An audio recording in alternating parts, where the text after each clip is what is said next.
Bonjour à tous, donc je vais vous parler de l'intensity mapping. C'est le titre du séminaire que m'avait donné Françoise, qui est en anglais et j'ai gardé tel quel, alors peut-être par flemme, peut-être parce qu'aussi en anglais c'est plus facile à dire ces deux mots, alors qu'en français on pourrait dire cartographie des fluctuations de brillance du signal, donc c'est un peu plus lourd, donc je vais garder ce mot intensity mapping. Donc je vais commencer. Alors j'ai vu, il va y avoir pas mal de répétitions avec ce qui a été dit auparavant, mais je pense que la répétition nuit pas à l'apprentissage. Donc je vais commencer par ce que vous connaissez certainement, qui est cette chronologie en fait, de l'histoire de l'univers. Donc très brièvement, vous le savez, les premiers instants de l'univers sont décrits par la théorie du Big Bang. Donc ce Big Bang, c'est l'état de l'univers très chaud et très dense, donc il y a 13,8 milliards d'années. Et à cette époque, l'univers était complètement opaque. C'est-à-dire que les photons en fait, ne pouvaient pas se propager parce qu'ils étaient diffusés en permanence sur les électrons et les protons. En fait, l'univers était une soupe de particules.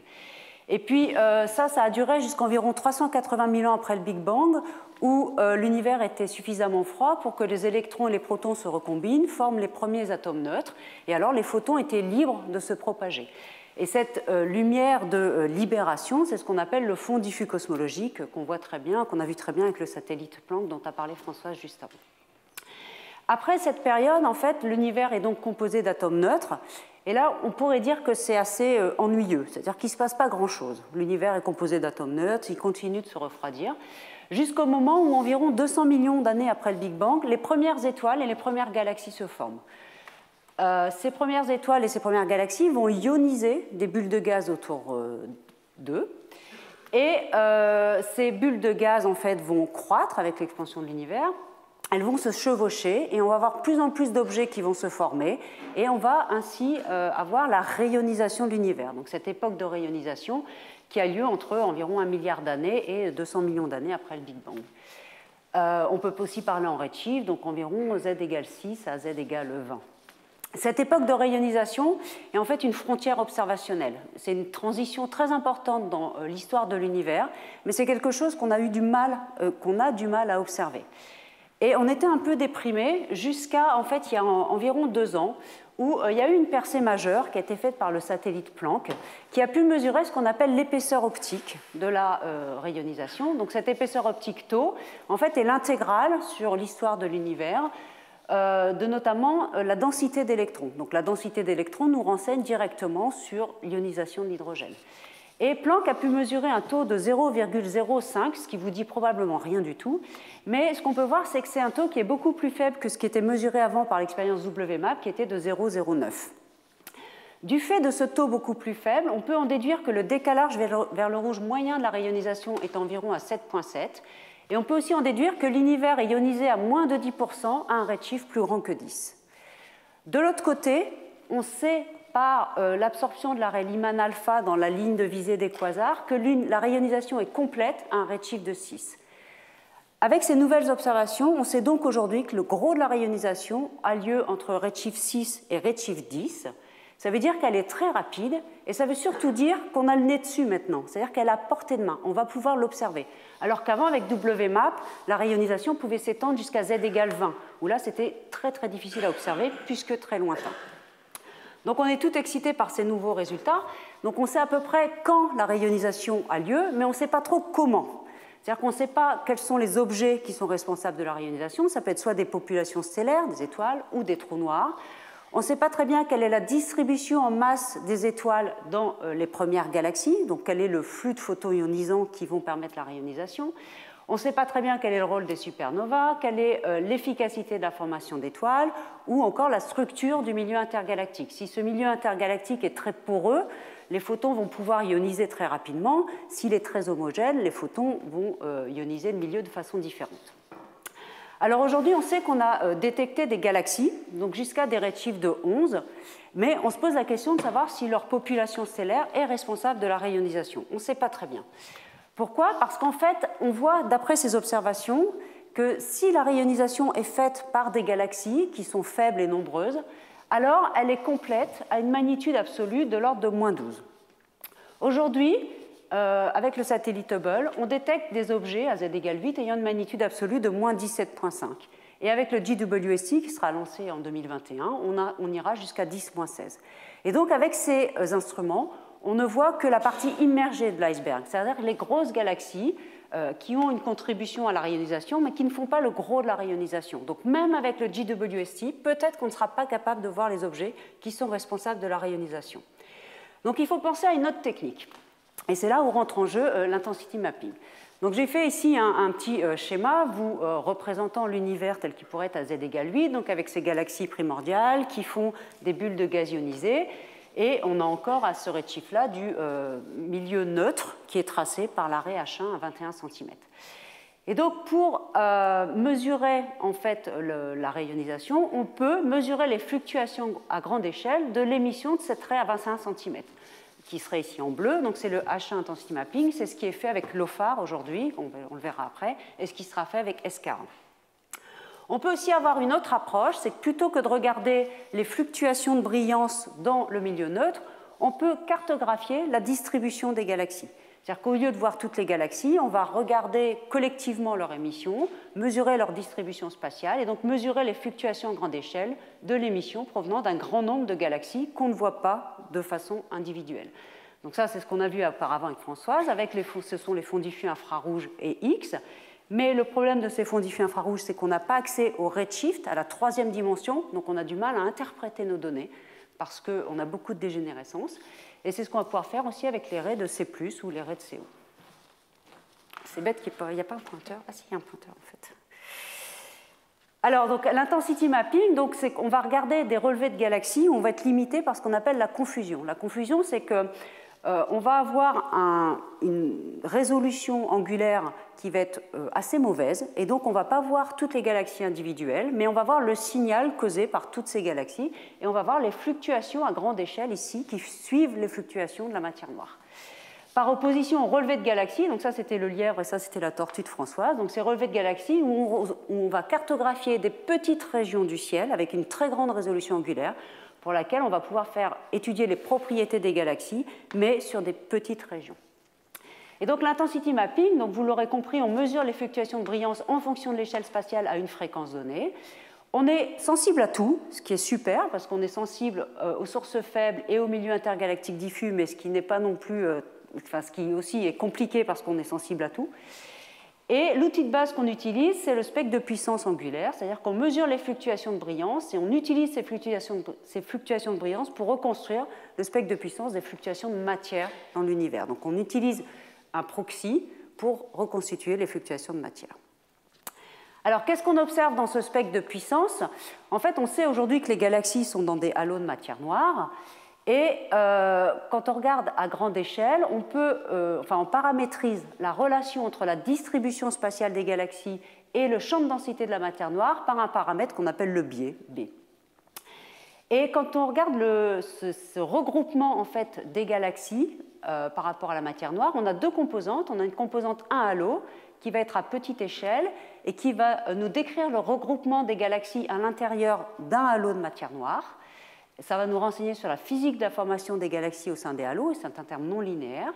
Et puis on va avoir la composante 2 halo, qui, cette composante, elle, va être à grande échelle, et qui va nous tracer le regroupement des galaxies qui appartiennent aux différents halos de matière noire, et là c'est un terme linéaire. Et donc quand on regarde le spectre de puissance totale, on a ce biais fois au carré, fois le spectre de puissance linéaire, puis un spectre de puissance non linéaire. Alors ça revient un petit peu à ce que vous a présenté François tout à l'heure. Donc on mesure le spectre de puissance, donc c'est la puissance du signal qu'on va mesurer en fonction de l'échelle angulaire à laquelle on regarde.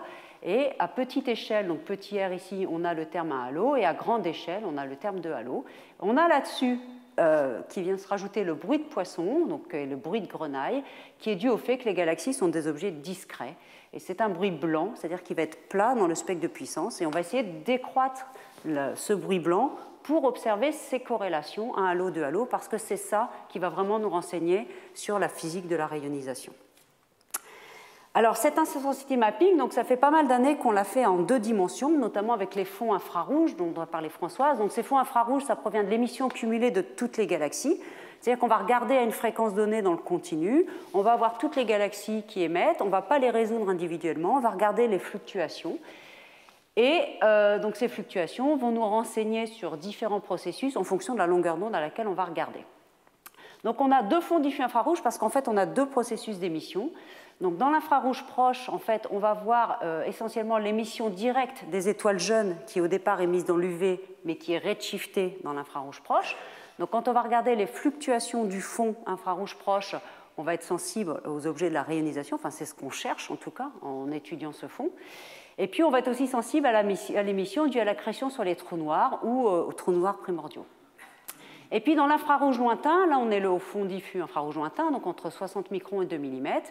Là on observe l'émission des poussières. Donc cette émission des poussières, elle vient du fait que les étoiles, avec leur rayonnement UV, va chauffer la poussière du milieu interstellaire dans les galaxies. Cette poussière, en se refroidissant, va émettre un rayonnement dans ce domaine de longueur d'onde. Et donc avec le fond diffus infrarouge lointain, on va tracer les galaxies qui sont actives en formation d'étoiles, mais qui sont très poussiéreuses.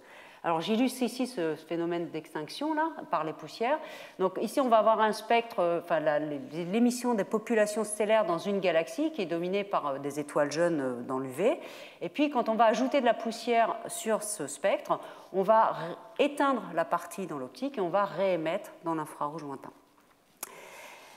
Alors, ces fonds, je vais uniquement parler des fluctuations du fond diffus infrarouge proche parce que c'est lié à la rayonisation et c'est ce qui nous intéresse ici. Alors voilà des cartes, magnifiques cartes des fluctuations du fond diffus infrarouge proche. Donc on ne voit pas grand-chose, hein, c'est très vert.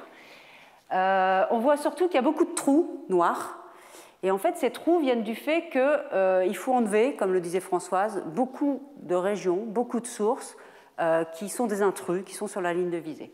Et en fait, obtenir des cartes d'émission diffuse, c'est extrêmement difficile. C'est-à-dire que quand on a des satellites qui font, comme Hubble, des cartes des galaxies, c'est relativement facile. C'est-à-dire qu'on va enlever tout ce qui nous gêne à grande échelle, on n'a pas de problème de niveau zéro, on n'a pas de problème de lumière diffusée.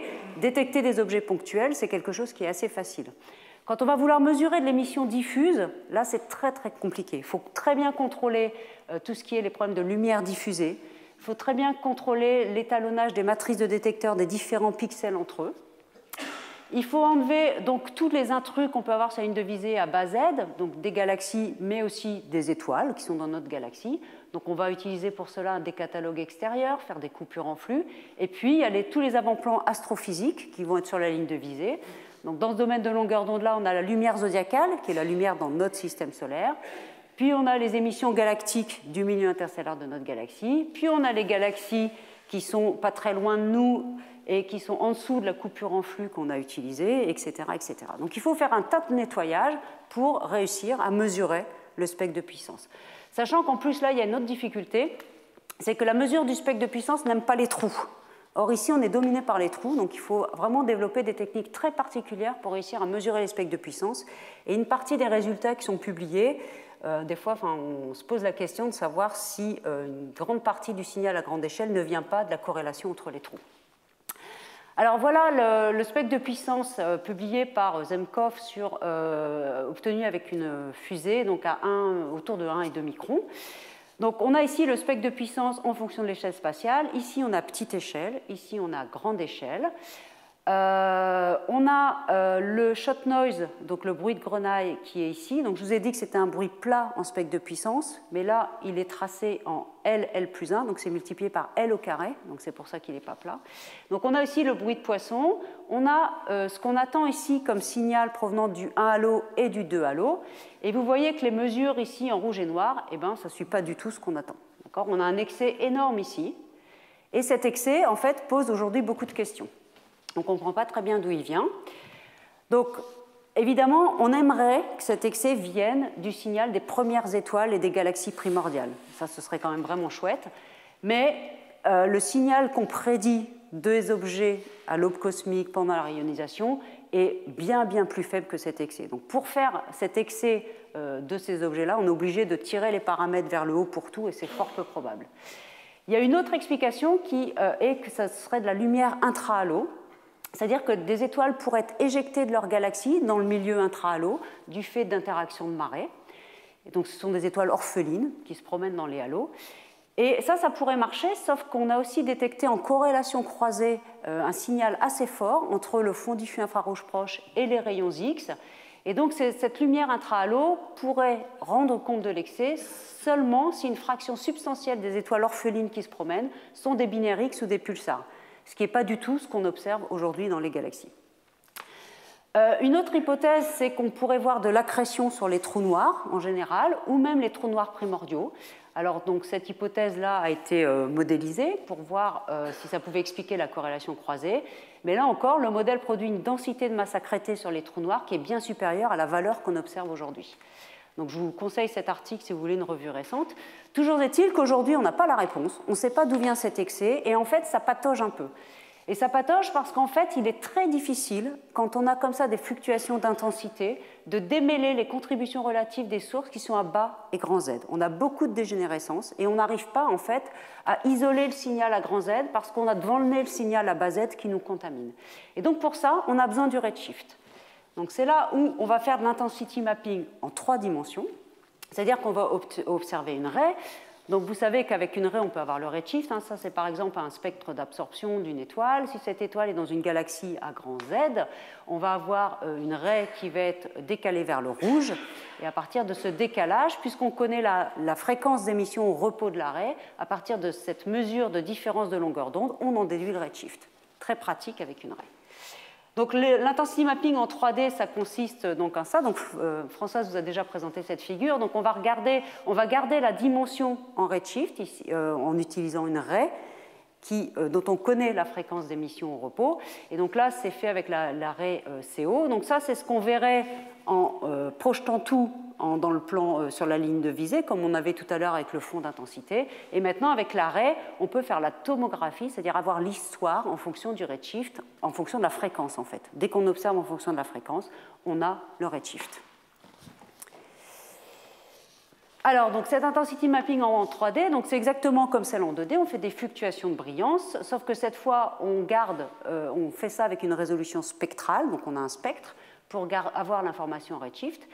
Et on peut faire des grandes régions du ciel, c'est vraiment économique, plusieurs degrés carrés, dans une grande bande de fréquences et donc dans une grande gamme de redshift. C'est-à-dire qu'on va couvrir des volumes d'univers qui sont absolument gigantesques et qui sont bien plus grands que tout ce que pourrait faire le JWST et ses relevés qui regardent des petites régions du ciel. Donc ce sont des relevés limités par la confusion, c'est-à-dire qu'on a une résolution angulaire qui n'est pas bonne, mais c'est ce qu'on cherche. Et donc on fait de la science des grandes structures. Et c'est similaire en principe au relevé spectroscopique des galaxies, mais c'est plus rapide et surtout c'est non biaisé, c'est-à-dire qu'on ramasse tout le signal. Alors une fois qu'on a dit ça, il faut choisir une raie. Quels sont les critères? Donc d'abord il faut une raie forte, parce que le signal d'intensity mapping est faible, il va être pollué, donc il faut vraiment une raie forte. Après, il faut regarder les considérations. Est-ce que c'est plus facile d'observer au sol ou de l'espace, antenne unique versus interférométrie, etc. On va voir qu'aujourd'hui, la plupart des manips sont au sol parce que c'est une science qui est naissante et on a besoin de montrer la puissance de cette méthode au sol avant d'envoyer des télescopes qui coûtent très cher dans l'espace. Et puis, il faut que la raie qu'on choisisse ait un potentiel scientifique bien identifié. Alors, dans les raies qu'on peut choisir, donc dans l'UV optique proche infrarouge, il y a la raie Lyman alpha, H-alpha, H-bêta, O3. Dans l'infrarouge lointain millimétrique radio, là, les 21 cm, CO, C+, azote, carbone neutre et aussi oxygène ionisé 2 fois. Et dans l'infrarouge moyen, il y aurait la raie d'hydrogène moléculaire. Alors aujourd'hui, en pratique, pour les raies fortes qu'on utilise et qu'on comprend dans les modèles à peu près, donc on va utiliser la raie Lyman alpha, la raie H1 à 25 cm, la raie de CO et la raie de C+. Donc je vais expliquer brièvement la physique de ces raies. Donc sur la raie 25 cm, j'ai vu que vous avez eu pas mal de cours déjà là-dessus. Donc c'est la transition atomique entre les deux sous-niveaux de la structure hyperfine du niveau fondamental de l'atome d'hydrogène.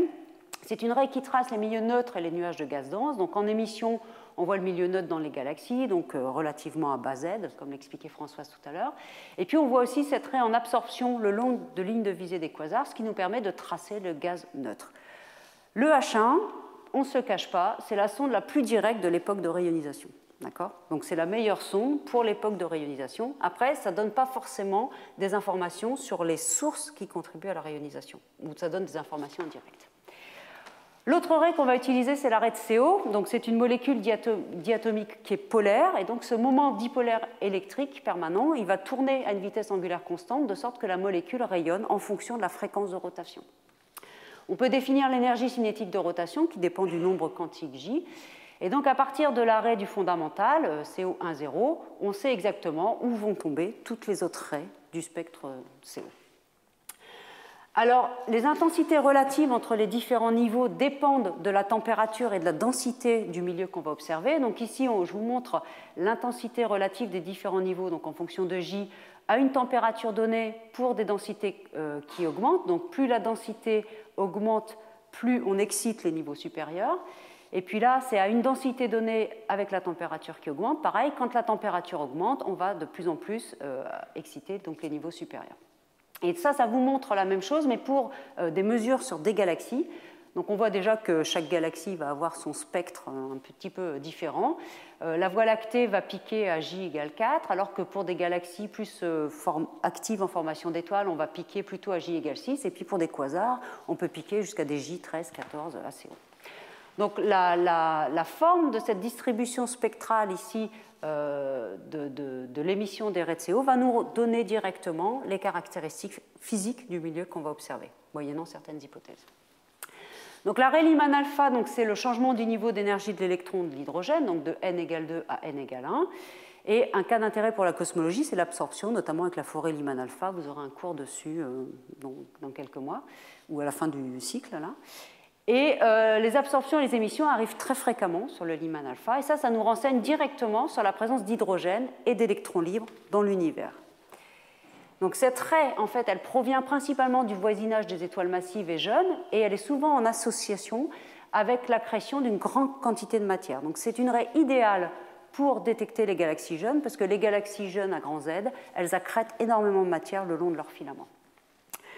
Il y a beaucoup de processus différents qui structurent le spectre et la distribution spatiale du Lyman alpha, donc ça donne accès à une multitude de propriétés physiques des galaxies. Donc ça, c'est très bien, sauf que tout ça rend l'interprétation des observations très très difficile. Parce qu'en fait, Lyman alpha est une raie de résonance, c'est-à-dire qu'elle diffuse sur les atomes d'hydrogène, et donc quand elle va sortir, quand nous on va voir le rayonnement Lyman alpha, il peut provenir de régions très éloignées de la source d'émission. C'est-à-dire que le photon a voyagé, il a traversé des régions qui ont des propriétés différentes, et c'est très difficile de remonter à l'origine de l'émission du photon Lyman alpha. Donc, parmi les inconnus, on a la fraction d'échappement des photons Lyman alpha, l'effet de la poussière qui va éteindre une partie de la raie, et puis l'impact du transfert au travers du milieu intergalactique, comment le photon va pouvoir se propager dans le milieu intergalactique. Donc c'est une raie qui est très difficile à interpréter. Enfin, on a la raie de C+. Donc le C+, est très abondant dans le milieu interstellaire des galaxies, puisque le potentiel d'ionisation du carbone est assez faible, et C+, est une raie de refroidissement la plus importante dans le milieu interstellaire des galaxies. Donc elle émet à 158 microns, et c'est une raie qui est facilement excitée, notamment via les collisions. Donc le C+, il est présent partout dans les galaxies. Donc c'est une des raies les plus brillantes dans le spectre des galaxies, et c'est un très bon traceur de la formation d'étoiles à très grand décalage vers le rouge. Donc on a des premières observations, notamment avec ALMA. Donc ça, c'est une observation de la raie de C+, dans des galaxies qui sont environ à Z égale 5, 6. Ça, c'est une détection, vous voyez, très brillante, parce que c'est une galaxie très poussiéreuse qui forme énormément d'étoiles. Ça, ce sont des détections qui sont beaucoup plus difficiles à faire, parce que c'est des galaxies qui émettent très fortement en UV, qui sont très peu métalliques, moins poussiéreuses, et donc les détections sont plus faibles. Ce qui est bien avec C+, c'est que c'est un traceur non biaisé par la présence de poussière, ce qui n'est pas le cas du Lyman alpha, du H alpha, etc. Et le C+, a aussi le très bon goût d'être redshifté dans les bandes atmosphériques qui sont visibles du sol pour des redshifts plus grands que 4,5, donc directement à l'époque de la rayonisation. Alors, quelle science on veut faire avec l'intensity mapping? Donc, on veut évidemment tracer l'époque de rayonisation. Donc ça, je pense que ça vous a été montré par le séminaire de Benoît Semelin il n'y a pas longtemps. Donc, c'est une simulation qui vous montre la température de brillance de la raie à 21 cm. Donc, en fonction du redshift. Donc, ici, Z égale 15, Z égale 6. Donc, ici, on est complètement rayonisé. Et puis, en fonction de la résolution angulaire, on voit qu'on arrive à voir l'évolution globale du signal, mais on voit qu'à grand Z, ici notamment, on est complètement dominé par le bruit, et donc ça va être très difficile de faire la tomographie à partir du signal H1 au-delà de Z égale 10. Alors avec l'arrêt de notamment C+, CO, Lyman alpha, on peut, avec l'intensity mapping, donc avoir des caractéristiques physiques moyennes du milieu interstellaire des galaxies distantes, ce qui est très difficile à obtenir par les instruments actuels, galaxie par galaxie. Il faut énormément de temps pour chaque galaxie pour avoir accès aux propriétés du milieu interstellaire des galaxies. Donc on peut comme ça avoir accès au contenu en gaz, la masse H1. On peut en déduire la densité de formation d'étoiles dans l'univers, qui est vraiment une observation caractéristique clé pour comprendre la cosmologie aujourd'hui, la formation des galaxies. Aujourd'hui, donc, dans l'univers distant, cette densité du taux de formation d'étoiles est uniquement obtenue à partir des observations UV. Donc elles sont éteintes. On ne sait pas corriger très bien de l'extinction par la poussière, par exemple à z égale 6, puisqu'on ne connaît pas la contribution de la poussière. Donc on mesure très mal cette densité de formation du taux de formation d'étoiles au-delà de z égale 4. Donc on peut utiliser le CO et le C+, comme un proxy pour tracer la formation d'étoiles qui, eux, ne sont pas sensibles à cette extinction par la poussière. On peut également observer avec l'intensity mapping les phases diffuses et faiblement lumineuses du milieu intergalactique, c'est ce que vous racontez tout à l'heure Françoise avec les filaments, qui est vraiment difficile à caractériser et à détecter. On peut ainsi déterminer la densité, l'évolution et la structuration du milieu intergalactique. Évidemment, on peut avoir la relation de tous ces traceurs baryoniques entre la masse des galaxies et la masse des halos de matière noire, et puis toutes ces corrélations croisées qu'on peut faire dans tous les sens, qui nous permettent de s'affranchir des effets instrumentaux, de s'affranchir des avant-plans et vraiment d'avoir de la science commune entre tous ces relevés. Donc la science clé pour chaque ray est un petit peu différente. Donc H1, c'est la rayonisation, et puis on peut aller même beaucoup plus loin avec l'aube cosmique jusqu'à z égale 30, on espère. Et puis ces oscillations acoustiques baryoniques à base Z pour caractériser l'énergie noire. Avec le CO, c'est plutôt l'évolution des galaxies. On cherche à comprendre ce qui alimente la formation des étoiles, donc à z égale 2,3. Le Lyman alpha, c'est la rayonisation, le milieu intergalactique, la formation et l'évolution des galaxies. Et avec le C+, la rayonisation et la formation et l'évolution des galaxies. Alors tout ça c'est bien beau, mais donc Françoise vous en a aussi un petit peu parlé, c'est qu'il faut interpréter et modéliser ce qu'on observe. Surtout actuellement on n'a pas vraiment de données, donc tout ce qu'on fait c'est beaucoup de modélisation et de la prédiction. Et pour ça on peut avoir deux approches quand on modélise un phénomène astrophysique. Donc on peut avoir une approche phénoménologique qui est assez simple, c'est-à-dire qu'on va utiliser des relations empiriques, des relations d'échelle. Par exemple on va relier le taux de formation d'étoiles aux masses des halos de matière noire. L'intensité d'une raie au taux de formation d'étoiles. Donc c'est des modèles qui sont assez simples, qui sont faciles à mettre en œuvre et facilement rejouables. Le problème, c'est que ces relations d'échelle, elles sont basées sur des recettes variées en fonction des publications et elles donnent des amplitudes très différentes sur le spectre de puissance.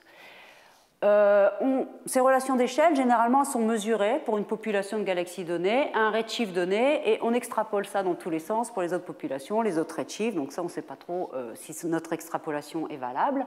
Et puis la puissance de l'intensity mapping, justement, c'est d'aller sonder des objets qui sont trop faibles que ceux qu'on voit dans les surveys qui sont les plus brillants. Or, les relations d'échelle que l'on obtient vont être obtenues pour ces objets les plus brillants. Donc on ne sait pas si elles s'appliquent aussi aux objets faibles. De l'autre côté, on peut faire des choses beaucoup plus sophistiquées en utilisant les simulations numériques et les modèles semi-analytiques pour lesquels on va avoir beaucoup de détails sur les processus physiques qui vont gouverner la formation des étoiles, par exemple.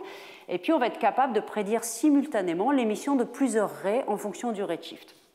Le problème, c'est que même dans ces approches-là, il y a de nombreuses hypothèses sur la physique des objets.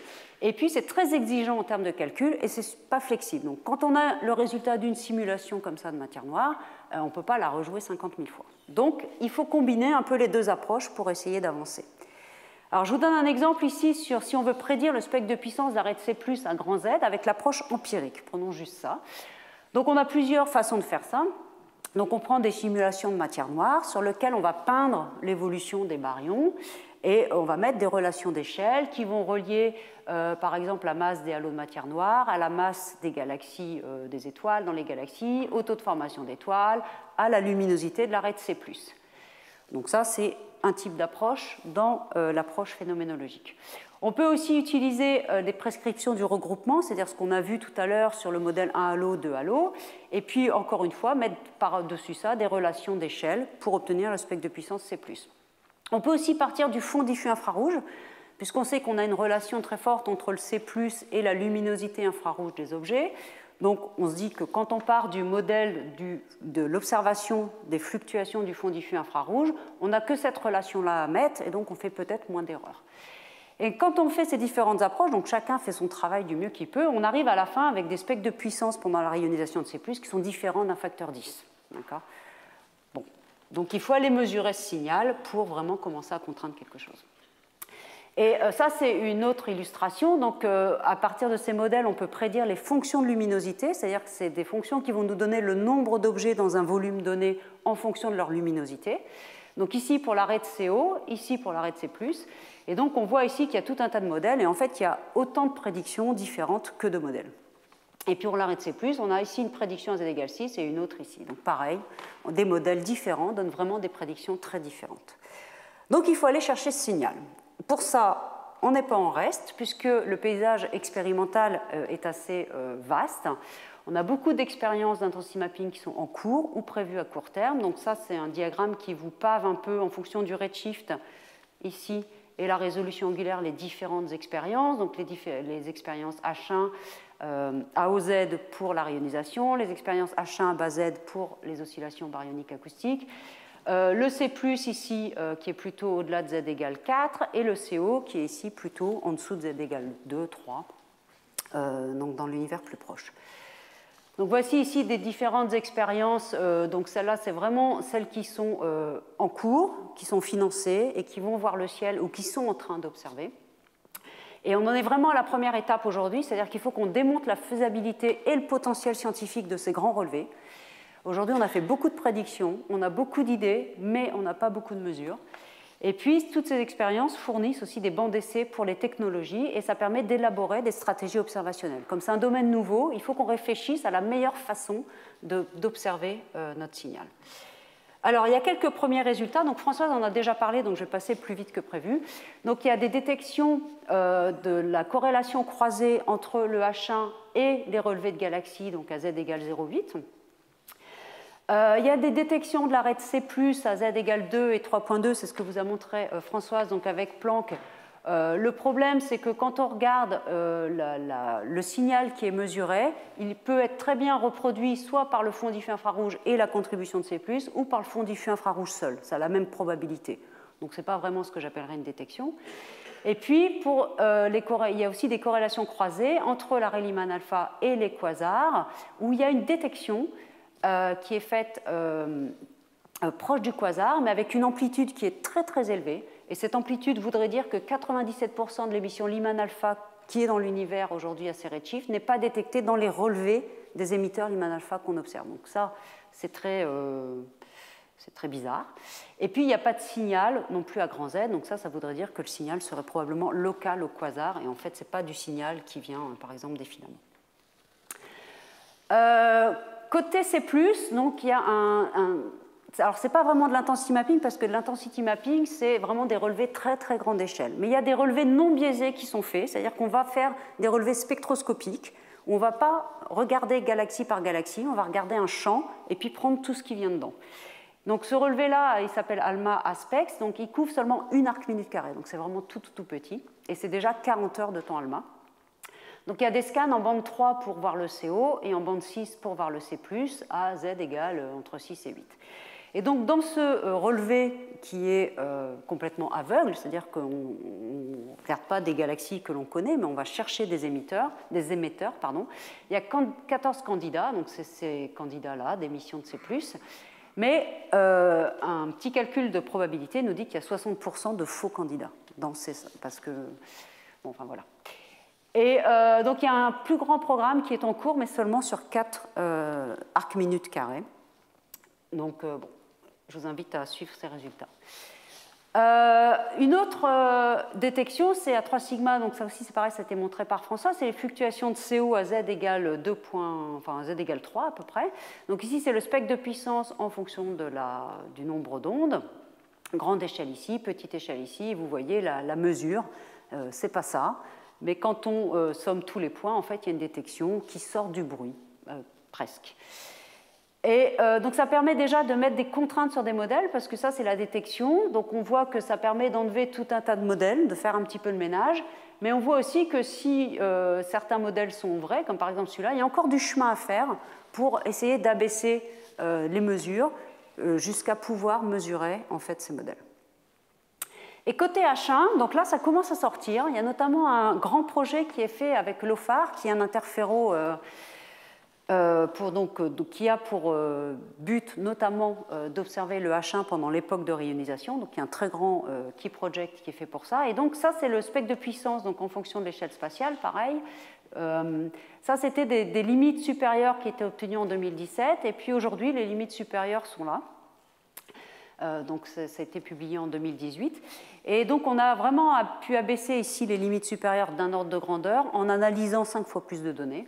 Donc aujourd'hui, en fait, il y a 60 heures de données qui ont été analysées dans ce champ-là, NCP.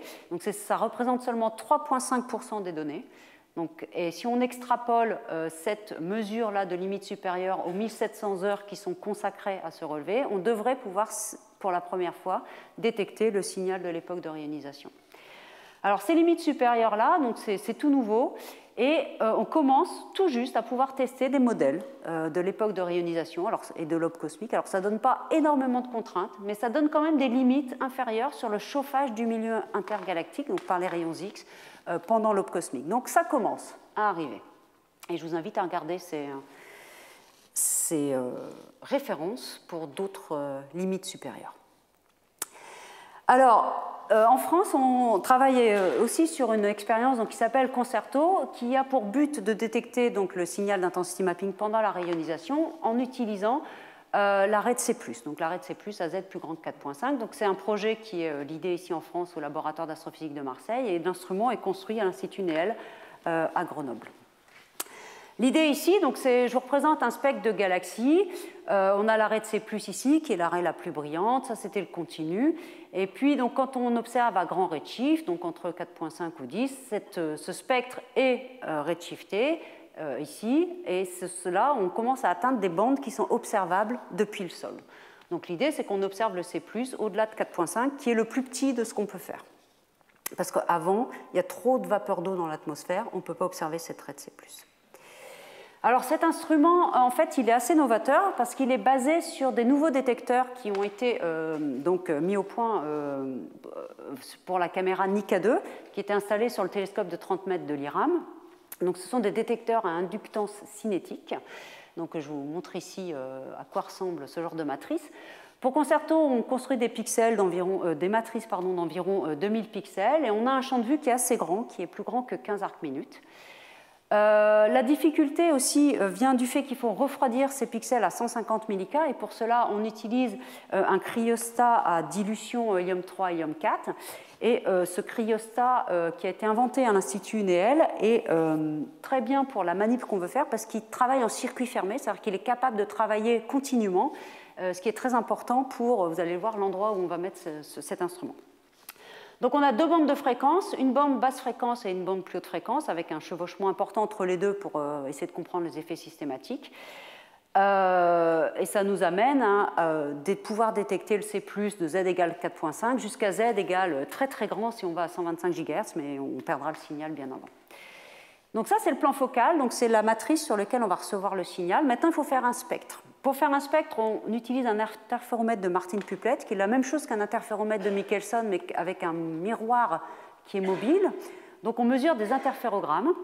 On a une résolution spectrale qui n'est pas très bonne, c'est-à-dire que des gens qui font de la spectroscopie des objets fins dans la galaxie ont des résolutions spectrales énormes. Nous, pour l'intensity mapping, les résolutions spectrales dont on a besoin sont assez modestes. Donc R de 100 à 300, ce qui nous donne un intervalle de fréquence d'1,5 giga. Et ce qu'on fait, c'est qu'on enregistre continuellement les interférogrammes à une fréquence de quelques hertz. C'est-à-dire que le miroir qu'on a, il va bouger super vite. Et ça, c'est requis pour enlever le bruit de ciel. Et donc, on fait ça pour être plus rapide que le bruit de ciel. Et cette expérience-là est possible uniquement parce qu'on a su mettre au point ces détecteurs KIDS qui ont une constante de temps qui est très rapide, donc qui réagissent instantanément au signal qu'ils reçoivent. Et donc on peut faire comme ça, on peut faire des mesures en faisant varier notre miroir très très rapidement. Alors pour chaque pixel de la matrice, on va avoir au moins un spectre chaque seconde, ce qui donne des quantités de données phénoménales. Ce qui est le propre de l'intensity mapping, par exemple avec le H1, c'est qu'on a des quantités de données qui sont très très grandes, et donc on rentre dans l'ère du big data, ce qui pose des problèmes pour la réduction des données. Alors pour mesurer ce C+, depuis le sol, je vous ai dit c'est super, ça tombe dans les fenêtres atmosphériques, mais ce n'est pas si facile que ça. C'est-à-dire qu'il faut aller dans des endroits très très très très secs. ce qui existe dans le désert d'Atacama, donc à une altitude de 5100 mètres ici. Donc c'est le télescope APEX, qui est juste à côté de l'interféromètre d'ALMA qui est ici. C'est-à-dire que la fenêtre du bureau d'APEX, on a vu sur l'interféromètre, c'est pas mal. Et donc on va installer Concerto donc, sur ce télescope-là en janvier 2021. Alors qu'est-ce qu'on prévoit d'observer? Évidemment, on veut mesurer le spectre de puissance. Vous l'avez compris, l'intensity mapping, on mesure des spectres de puissance. Donc ça, ce sont des prédictions, donc à z égale 5 et à z égale 7. Ici, 3 couleurs qui sont des prédictions qu'on va dire pessimistes, parce que je vous ai dit, le spectre de puissance de C+, il varie d'un facteur 10 en fonction des modèles, donc on a essayé d'être assez conservatif. Donc c'est des prédictions pessimistes ou optimistes. La prédiction pessimiste, elle nous donne un taux de formation d'étoiles qui est au niveau de ce qu'on observe avec les galaxies dans l'UV. Et puis la prédiction optimiste est plutôt ce qu'on observerait en extrapolant le fond diffus infrarouge. Donc on ne sait pas trop où on sera, probablement entre les deux, mais on voit ici qu'on va être capable de mesurer le shot noise, et puis ce qu'on veut vraiment mesurer, c'est cet écart ici au shot noise qui est le regroupement. Donc avec ça, on veut pouvoir déterminer la densité du taux de formation d'étoiles à grand Z. Donc ici, je vous représente la densité de formation d'étoiles en fonction du redshift. Ça, c'est ce qui provient de l'émission des étoiles, donc directement de l'UV. Et on sait aujourd'hui que la densité de formation stellaire dans l'univers est complètement dominée par ce qu'on observe dans l'infrarouge, ce qui est réémis par la poussière, jusqu'à Z égale 3, et on ne sait pas du tout ce qui se passe après. Donc avec Concerto, on va vraiment vouloir mesurer ici cette densité de formation d'étoiles à grand Z, et puis voir à quel moment la partie infrarouge va croiser l'UV en fait. Parce qu'on s'attend à un moment à ce qu'il y ait moins de poussière dans les galaxies et que l'UV domine sur la formation d'étoiles. Avec Concerto, on va pouvoir aussi déterminer la relation entre la luminosité de C+, et les halos de matière noire, ce qui nous donnera la masse typique des halos de matière noire qui forment des galaxies à grand Z, ce qui est un paramètre clé pour la modélisation. Et puis on va pouvoir déterminer les fonctions de luminosité. Et avec tout ça, on pense pouvoir apporter notre pièce à la contribution des galaxies à la rayonisation et surtout la structuration de la matière baryonique pendant l'époque de rayonisation. Alors, donc c'est pas tout. Donc avec Concerto, l'objectif principal, c'est de voir l'arrêt de C+. Donc autour de l'arrêt de C+, il y a d'autres raies qui sont plus faibles, d'azote et d'oxygène. Et donc ça, c'est l'émission des raies en fonction de la fréquence. Et puis on a tout ce peigne ici des raies de CO. Alors vous imaginez quand on redshift, donc on regarde le C+ à Z égale 6, donc ici, avec ses copines à côté là. Et puis le C+, donc quand on va être à plus grand redshift, ça va se décaler vers la gauche. Et puis le CO, quand il va y avoir des galaxies à plus grand redshift, ça va aussi se décaler vers la gauche, mais pas de la même façon en fonction du redshift. Et donc, on va avoir dans notre survey à la fois l'arrêt de C+, par exemple, à Z égale 6, et puis si on regarde à Z égale 2, eh bien, on aura toutes les raies de CO devant. Alors ça va nous embêter pour chercher notre signal de C+, donc on est en train de mettre au point des stratégies pour enlever ce signal de CO, mais le CO en tant que tel, c'est aussi une science très importante pour Concerto, parce qu'en faisant la corrélation croisée avec les relevés de galaxies, qui sont très nombreux jusqu'à Z égale 2, on va pouvoir déterminer directement le contenu en gaz des galaxies, ce qui est très difficile à faire de manière individuelle sur chaque galaxie. Et puis, puisque un redshift donné, vous voyez, on a un redshift de 2 ici, on a plusieurs raies de CO qui vont tomber dans la bande de Concerto, on va pouvoir faire des corrélations croisées entre les raies de CO pour déterminer le regroupement des galaxies qu'on ne détecte pas de façon individuelle. Les autres choses qu'on va pouvoir faire, c'est des corrélations croisées encore dans Concerto. Donc, je vous ai dit là, on a l'arrêt de C+, mais on a les copines à côté. Donc, on peut faire de la corrélation croisée entre tout le monde. Et ça nous renseigne sur vraiment les conditions du milieu interstellaire dans les galaxies lointaines. Alors, évidemment, c'est des conditions moyennes, puisqu'on ne voit pas les galaxies individuellement, mais ça donne au moins des premiers chiffres. Donc, on pourra, comme ça, avec les raies d'azote ici, déterminer la densité d'électrons du milieu ionisé. En faisant la corrélation croisée du C+, et du N+, on va pouvoir déterminer la quantité de C+, qui provient du milieu ionisé, ce qui est pareil un contaminant, puisque nous, on veut C+, pour tracer la formation des étoiles, pas le milieu ionisé dans les galaxies. Et puis, en faisant la corrélation croisée de C+, et O1, on va pouvoir déterminer les champs de radiation. Les champs de radiation, c'est important parce que ça donne un peu la population stellaire. Alors ça, c'est des prédictions de ce qu'on va pouvoir mesurer, donc c'est pas terrible.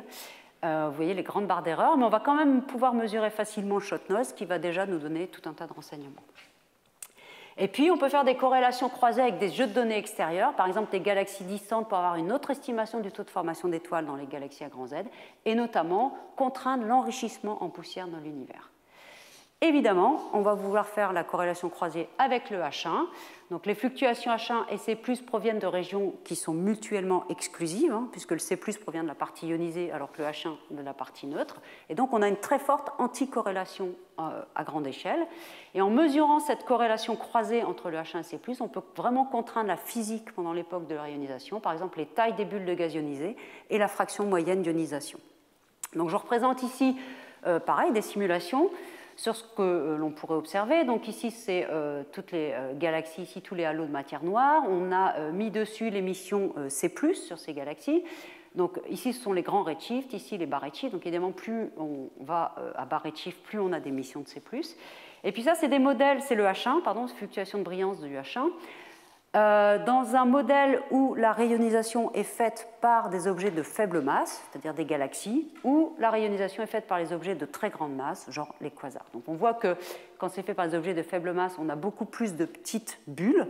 Par contre, quand c'est fait par les quasars, c'est des bulles qui sont moins nombreuses, mais plus grandes. Donc ça, ce sont des prédictions donc, du spectre de puissance de C+, en fonction du redshift de 6 à 9, du spectre de puissance du H1, entre 6 et 9, donc pour deux expériences, LOFAR ici en orange clair et SCA en orange foncé. Donc vous voyez, les barres d'erreur sont très grandes. Et ça, c'est la prédiction de la corrélation croisée. Donc là, c'est pareil, ça va être très très dur. Vous voyez, pour une manip comme Concerto de faire ça. Donc on va pouvoir peut-être détecter quelque chose ici à z égale 6 et z égale 7, mais après on est complètement dans le bruit. Et donc pour pouvoir mesurer ce signal, en fait, il faut faire une manip de deuxième génération. Alors on n'a pas encore fait la première, qu'on pense déjà à la deuxième génération, où là on aurait un champ de vue beaucoup plus grand, on pourrait observer beaucoup plus longtemps, donc on aurait un spectre de puissance qui serait beaucoup mieux mesuré, et là on arriverait à mesurer un signal de corrélation croisée entre le C+ et H1 qui vraiment sortirait du bruit. Et ça nous permettrait d'obtenir la distribution en masse des halos qui participent à la rayonisation, donc vraiment contraindre les sources de la rayonisation, et de mesurer aussi le nombre de photoionisants qui est produit par les halos. Voilà. Donc en conclusion, donc vous l'aurez compris, l'intensity mapping, ça donne vraiment de nouvelles perspectives sur l'évolution de l'univers à bas Z et sur l'époque de la rayonisation et l'aube cosmique. C'est un domaine émergent, on a peu de mesures, mais ça devrait changer radicalement avant la fin de la décennie parce qu'il y a de nombreuses expériences en cours ou prévues et il y a des efforts considérables qui sont faits sur aussi bien la planification des observations, enfin les stratégies observationnelles, qu'est-ce qu'on peut mettre en place pour enlever les avant-plans, pour ne pas être sensible aux contaminations, etc. Donc beaucoup de développement de méthodes pour analyser les données, beaucoup d'études aussi sur les implications pour l'astrophysique et la cosmologie. En fait, la communauté mondiale est croissante dans ces différents aspects de l'intensity mapping. Mais il y a vraiment de très très nombreux challenges. Donc, un des challenges, c'est le volume des données, hein, comme je vous le disais. Donc, par exemple, LOFAR, pour son projet Epoch of Raionization, là, ça produit 50 terabytes par nuit. Donc, à la fin, il y a beaucoup de penta. Et quand il faut processer tout ça pour le pipeline de réduction des données, c'est vraiment très compliqué. Le traitement des données, en général, est très très difficile parce que maîtriser tout ce qu'on fait dans l'émission diffuse, ça implique d'aller très très loin dans l'analyse des données. Il y a beaucoup de nuisances. Des problèmes de séparation de composantes, hein, je vous ai montré par exemple le C+, qui est contaminé par CO, mais il y a des contaminations par notre galaxie, etc. Et puis des problèmes de modélisation et d'interprétation. Bon, aujourd'hui, je pense qu'il y a assez de papier sur la modélisation et l'interprétation. Aujourd'hui, il faut vraiment qu'on commence à attraper du signal pour faire un petit peu de ménage dans tout ça. Donc restez à l'écoute et les 10 prochaines années risquent d'être prometteuses. Donc je peux revenir dans 10 ans, vous faire un séminaire pour vous dire où est-ce qu'on en sera. Merci.